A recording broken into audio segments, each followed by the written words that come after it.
In this video, we have another absolute value equation to look at, but in this case, we have two absolute values set equal to each other.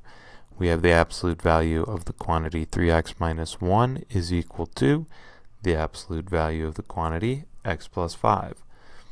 And so we're going to treat this as two cases, right? We've got two cases.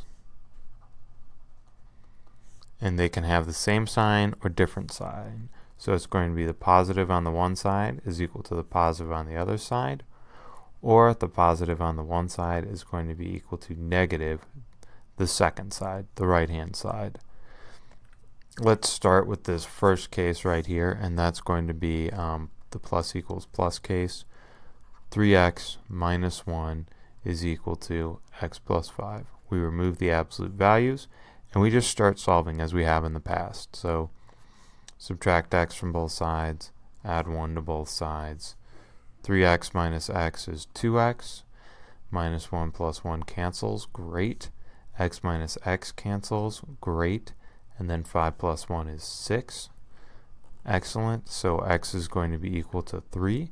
That's my first bit of the solution here. X is equal to 3.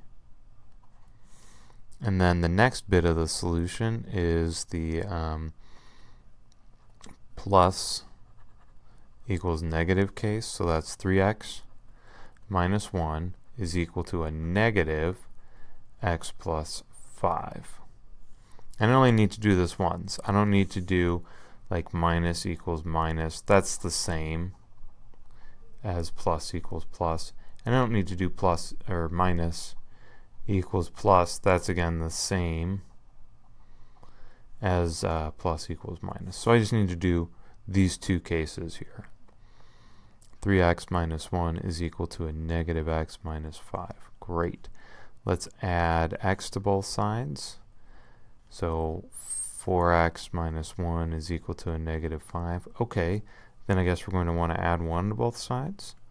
So we'll get 4x is equal to a negative 4. Awesome, that means that x is equal to negative 1. So that's our two solutions. X is equal to 3 and negative 1. But you know what? ABC.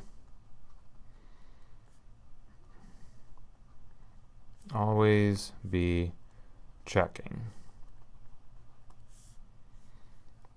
3 times 3 minus 1, the absolute value of that, better be equal to the absolute value of 3 plus 5.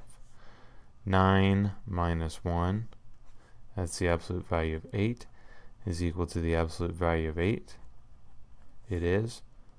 3 checks out. And let's try now with negative 1. 3 times a negative 1 minus 1. The absolute value of that better be equal to a negative 1 plus 5. The absolute value of that. Negative 1 plus 5, that's the absolute value of 4. This is 4.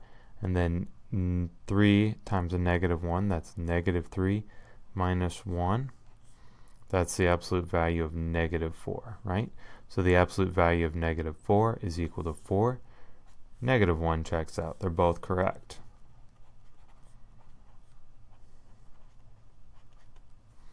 All right, whenever we have these kind of nonlinear problems, we always want to be checking our answers.